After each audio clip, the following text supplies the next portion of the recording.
Le Seigneur soit avec vous. Et avec votre esprit. Évangile de Jésus-Christ selon Saint Jean.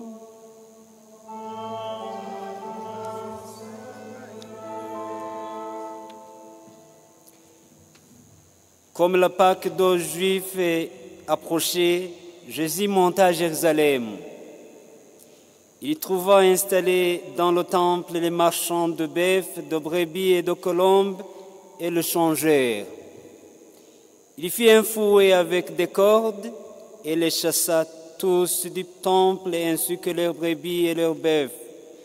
Il jeta par terre la monnaie des changeurs, renversa leur comptoir et dit aux marchands de colombes: enlevez cela d'ici. Ne faites pas de la maison de mon Père une maison de trafic. Ses disciples se rappelèrent cette parole de l'Écriture: l'amour de ta maison tourmente. Les Juifs l'interpellèrent: quel signe peux-tu nous donner pour justifier ce que tu as fait là? Jésus leur répondit: détruisez ce temple et en 3 jours je le releverai. Les Juifs lui répliquèrent: il a fallu 46 ans pour bâtir ce temple et toi, en 3 jours tu le releverais? Mais le temple dont il parlait, c'était son corps. Aussi, quand il ressuscita d'entre les morts, ses disciples se rappelèrent qu'il avait dit cela. Ils crurent aux prophéties de l'Écriture et à la parole que Jésus avait dite. Acclamons la parole de Dieu.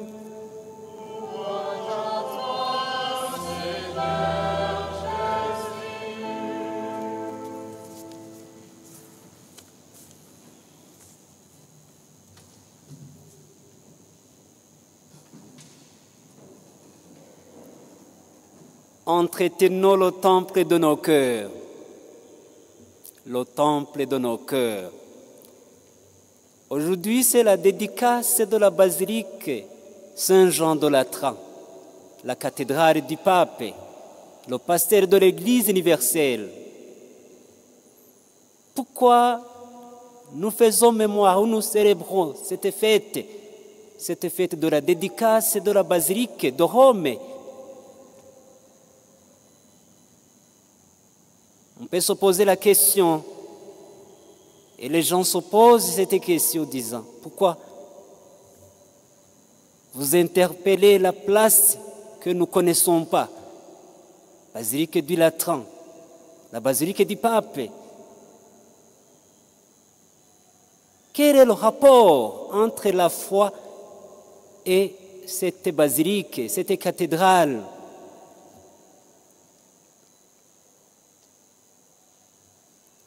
Nous sommes rassemblés dans cette église. L'église qui nous est importante, qui nous aide, le temple, là où nous prions le Seigneur. Nous nous rencontrons dans ce lieu saint afin que nous puissions louer l'Éternel qui nous protège et qui nous accorde la vie, le don supérieur aux autres dons que nous pouvons recevoir ici sur terre. Le rapport entre la foi et cette église et cette cathédrale Saint-Jean de Latran, c'est l'église d'abord du pape, le pasteur universel de notre église catholique.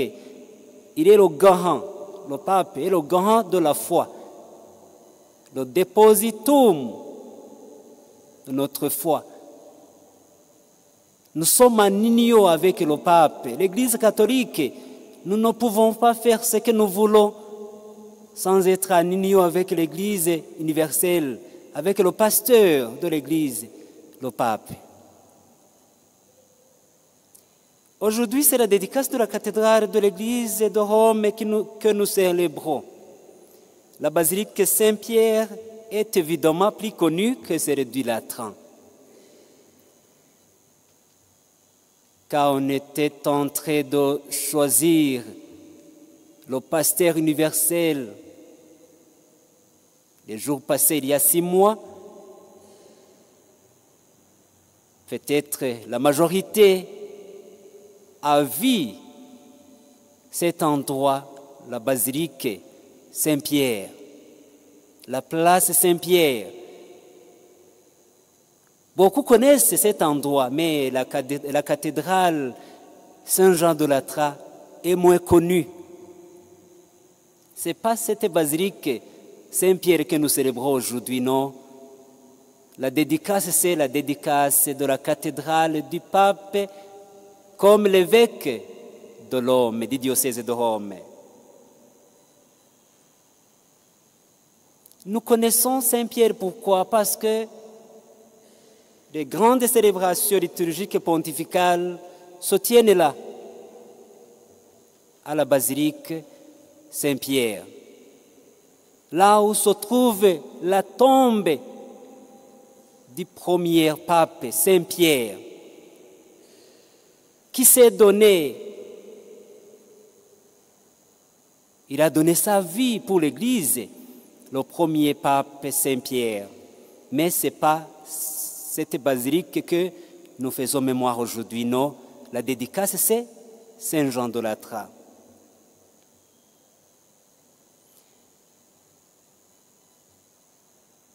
Le pape, en tout premier lieu, l'évêque du diocèse de Rome, c'est précisément en tant qu'évêque de Rome et donc le successeur de Pierre qu'il a la mission de confirmer ses frères dans la foi et de veiller à la communion entre toutes les églises locales. Voilà là où se trouve le nœud, la communion. Il est là pour assurer la communion de toutes les églises locales. Nous, comme l'église du Rwanda, c'est une église locale, l'église du Congo locale, l'église du Burundi locale. Mais lui, il coordonne et il est le garant de la foi. C'est pourquoi nous exprimons aujourd'hui notre communion avec l'église de Rome et toutes les églises locales de la chrétienté en commémorant cette dédicace. Nous nous unissons. La cathédrale du Latran, comme je vous ai déjà dit au commencement, a été érigée vers 320 par l'empereur Constantin après sa conversion et à la fin de l'ère des persécutions. C'est une église, la première en dignité et en date pour les églises d'Occident. Cela est l'histoire. C'est une histoire. Qu'est-ce que nous allons retenir pour la parole d'aujourd'hui? Le temple de Jérusalem que nous avons entendu dans la première lecture, elle a été érigée par Hérode le Grand à partir de 20 ans avant Jésus-Christ. Était une belle et grande construction. Il y avait le sanctuaire, le Saint des Saints, la cour des hommes et celle des femmes, et une immense esplanade. Il y avait aussi le parvis des païens. On se souvenait de tout genre de personnes. C'est là que beaucoup se rassemblaient pour traiter leurs affaires, écouter les docteurs de la foi, acheter des animaux pour les sacrifices, échanger de la monnaie.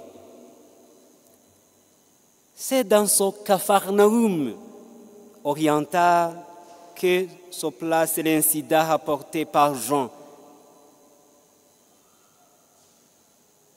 C'est là où Jésus venait. C'est dans son temple que nous avons entendu dans l'Évangile que Jésus venait. Et il trouvait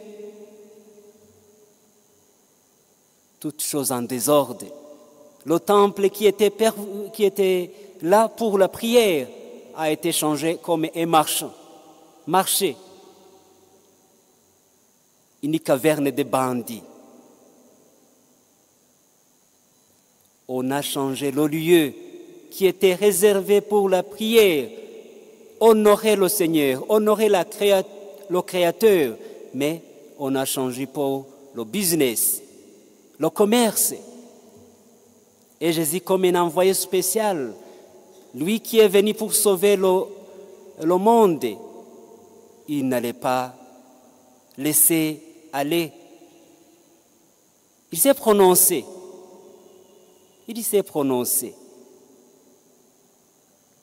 L'amour de ta maison fera mon tourment. L'amour de ta maison, Seigneur, fera mon tourment. Je ne me tairai pas aussi longtemps que ta maison est changée en caverne de bandits, une maison de commerce alors que c'était une maison pour la prière. Je ne me tairai pas.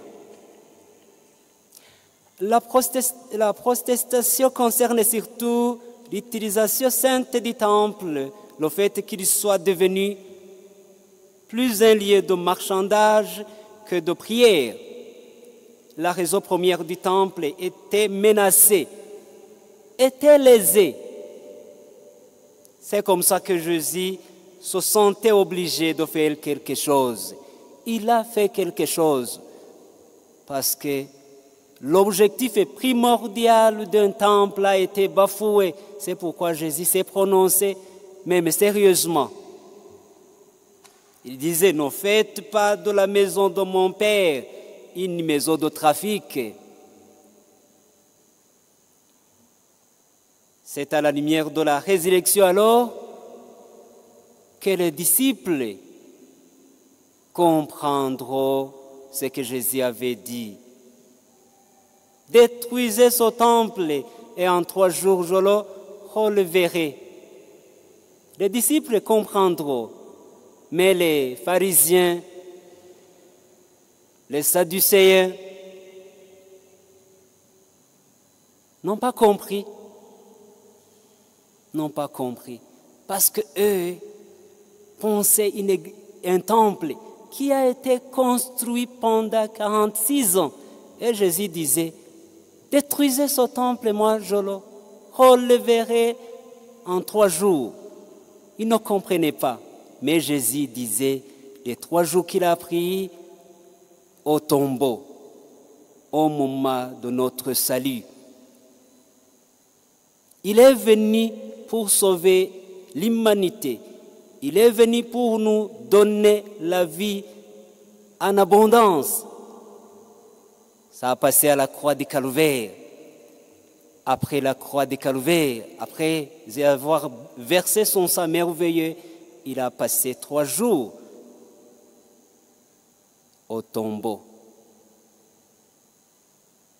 Les disciples ont compris. Et je pense que nous aussi, nous comprenons l'amour que Jésus nous a montré en se donnant gratuitement comme rançon. Il s'est donné pour sauver l'être humain, pour sauver l'humanité. Au moment où nous fêtons cette dédicace de la basilique Saint-Jean de Latran, une église construite en pierre, ce n'est pas cela qui peut rester à nous. D'abord, le temple de nos cœurs. Le temple de nos cœurs. Nous allons retenir des choses. L'église construite en pierre, la basilique Saint-Jean de Latran, la cathédrale du pape, le pasteur de l'Église universelle qui est chargé pour la communion des églises locales et être le garant de notre foi. Cela est utile, très important. Mais ce n'est pas cela qui doit rester pour ce dimanche. Ce n'est pas cela. Il faut penser et repenser le temple de nos cœurs. Là où tu vas louer l'Éternel, étant libre, même ne pas être ici dans le temple, dans l'église, même à la maison. Le temple privé de toi-même. Oui, venir à l'église, c'est très important, mais ne suffit pas. Ça ne suffit pas de venir à l'église. Mais il faut savoir méditer et faire un examen de conscience, voir réellement si ton temple n'est pas comme celui de Jérusalem que Jésus a trouvé comme un Capharnaüm, le désordre. Vérifier ton temple, le temple privé de toi-même.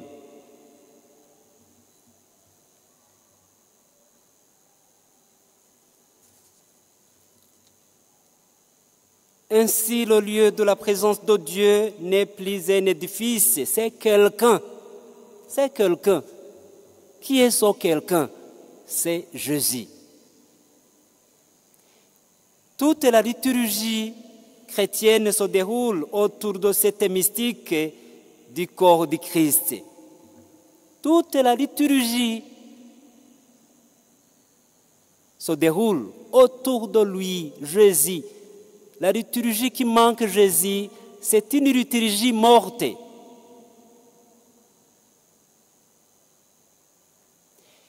L'épisode musclé du temple va permettre à Jésus de nous faire progresser dans la rencontre Dieu-homme. Le véritable lieu de la rencontre n'est pas une église de pierre. Le lieu de la rencontre, c'est le cœur de l'homme. Ce que je venais de dire, notre temple, nos cœurs. La vision d'Ézéchiel à qui l'on fait voir l'eau qui court du côté droit du temple et qui apporte la vie et fécondité ainsi que nourriture et guérison à tout ce qui le touche a toujours été appliqué au Christ dans la tradition chrétienne. Celui qui a Jésus a la vie. L'endroit stérile, une fois qu'il trouve Jésus, devient un endroit fécond, un endroit fertile, parce qu'il y a la vie. Il y a la vie. Celui qui a Jésus a la vie. Il faut mettre dans notre temple, dans nos cœurs, Jésus, et préparer nos cœurs afin que Jésus ne trouve pas cet endroit désordonné comme le temple de Jérusalem, qui était là pour la prière, mais ça a été changé comme une caverne de bandits, un lieu de trafic. Ce Jésus, c'est lui qui est la source de notre communion, la communion que je vous disais. Le pape est là pour assurer cette communion. Mais une fois que le pape manque Jésus, la communion ne peut pas être là. Il doit avoir Jésus pour assurer cette communion. Jésus est la source de cette communion et de notre unité. Et quand notre corps sera détruit, nous avons foi que Dieu, comme il l'a fait pour Jésus, le relèvera dans la gloire. Aimer Dieu et le prochain sont les seuls commandements positifs. Pour dire que tu as Jésus, il faut aimer Dieu et aimer ton prochain. A fortiori, il faut aimer ton prochain. Une fois que tu aimes ton prochain, ça montre que tu aimes aussi Jésus. Parce que tu ne peux pas dire que tu aimes Dieu alors que tu n'aimes pas ton prochain que tu vois. Et tu diras que tu aimes Jésus, celui que tu n'as pas encore vu par Dieu, et tu l'as vu par les yeux de la foi. Mais d'abord, commencer à aimer nos prochains. C'est le commandement qui prime aux autres commandements. Voilà aujourd'hui, en faisant mémoire de cette dédication de la basilique Saint-Jean de Latran, qui nous rappelle la communion avec l'Église universelle, et le pape qui assure cette communion avec les églises locales. Il faut toujours, toi-même et moi-même, penser au temple privé de mon cœur. L'ordre qui s'y trouve, une fois qu'il y a le désordre, essayez d'appeler l'Esprit Saint afin qu'il vienne hériter de mettre en application ce qui est nécessaire pour ce temple privé. Que le Seigneur nous donne cet Esprit Saint afin que nous puissions mieux avancer. Il est temps de savoir que là où on fait la prière, ce n'est pas seulement dans le temple ou l'église construite avec les pierres, mais nos cœurs, dans l'intimité, converser avec ton bien-aimé Jésus, converser avec celui qui t'a donné sa vie en versant le sang merveilleux à la croix du Calvaire. Bon dimanche.